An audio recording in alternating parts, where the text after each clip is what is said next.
Hello friends, आज पहली slot में मैंने पॉलिटी पूरा कर दिया। पॉलिटी एकदम कंप्लीट। लास्ट में आयोग था, आयोग पढ़ लिया, कई बार पढ़ा है। पॉलिटी लक्ष्मीकांत में मेरी अच्छी खासी पकड़ भी है।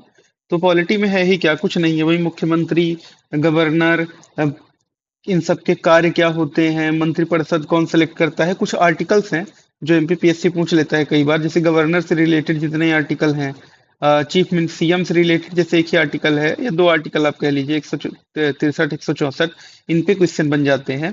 यही सब, बाकी वो लिस्ट ही इंपॉर्टेंट है। वो सारी लिस्ट को रिकॉल कर लिया, सब कुछ कर लिया, देख लिया। और हाँ, वो लिस्ट बार बार रिवीजन का ही गेम है वो लिस्ट। तो ये क्रॉस कर लिया और मैं जंप कर गया ट्राइब्स में। और ट्राइब्स में मैंने मेजर जो ट्राइब्स हैं, जैसे भील सबसे एमपी की सबसे बड़ी ट्राइब, उसके बाद गोंड दूसरे नंबर की बड़ी ट्राइब। तो भील कर लिया, गोंड कर लिया और पांच छह और कर लिया। ऐसा समझिए कि कल ट्राइब्स भी खत्म हो जाएगा। और फिर यही बहुत सारे मेले त्योहार ये सब तो हर जगह से क्वेश्चन आते हैं। तो अभी फिलहाल मतलब 25 जून इज द डेडलाइन। 25 जून को मैं एक बार अच्छे से मतलब रीडिंग भी रिवीजन भी मेरा हो जाएगा।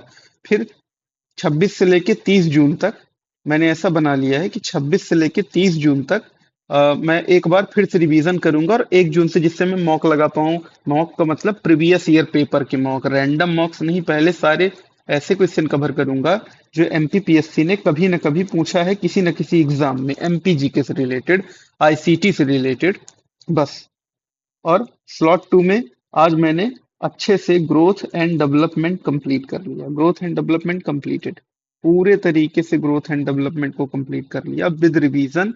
अच्छे से यूजिंग दिस स्लॉट थ्री मैंने रिवीजन भी कर लिया। ग्रोथ एंड डेवलप मेरा पूरे तरीके से कंप्लीट है। अब मैं कल इन्वायरमेंटल इकोनॉमिक्स देखूंगा। तो कल की ही बात करते हैं डायरेक्ट। कल के स्लॉट वन में ट्राइब्स जो है एमपी की, वो पहले अच्छे से खत्म करूंगा। ट्राइब्स के आगे भी अगर कहीं बढ़ पाऊंगा तो बढ़ जाऊंगा। अभी मेरी स्टेट लगभग 30 पेजों की हो गई है, क्योंकि अब ऐसी चीजें आ रही हैं लगभग लगभग जो मैंने पहले भी पढ़ी थी। ट्राइब्स में टाइम लग सकता है क्योंकि इनके तिथि त्योहार, फेस्टिवल, कल्चर, डांस, उपजातियां, ये सब याद करने में बहुत टाइम लगता है। अब देखिए, और मिस मैचिंग भी होती है, कौन किसका कहाँ है। और उपटांग सवाल भी पूछ लेता है एमपीपीएससी इससे। इसमें टाइम लग सकता है। तो स्लॉट टू में इन्वायरमेंटल इकोनॉमिक्स, कल मैं क्या देख रहा हूँ, इन्वायरमेंटल इकोनॉमिक्स। इन्वायरमेंटल इकोनॉमिक्स में ज्यादा नहीं है, सिर्फ 5 ही वीडियोज हैं। तो कल इसको भी देख लूंगा अच्छे से, प्लस स्लॉट थ्री का रिवीजन यूज करके रिवीजन भी कर लूंगा। तो ऐसा समझिए कल ये भी इन्वायरमेंटल इकोनॉमिक्स भी खत्म हो जाएगा।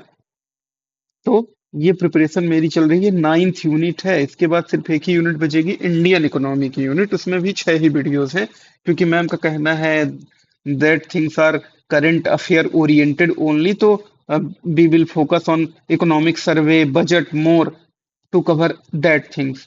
तो उन्होंने ऐसा बोल के, और उसमें 5-6 यूनिट ही कराई है कि भाई स्टैटिक के नाम पे यही सब है इंडियन इकोनॉमी में। तो वही कराया है उन्होंने 6 वीडियो। मैं देखूंगा क्या कराया है। बाकी बजट से और करंट अफेयर की चीजों से कवर होगा। मतलब इकोनॉमिक्स का करंट अफेयर क्या है, वही इकोनॉमिक सर्वे और बजट, उसमें क्या बातें हैं वही उनका कहना है इंडियन इकोनॉमी में आता है।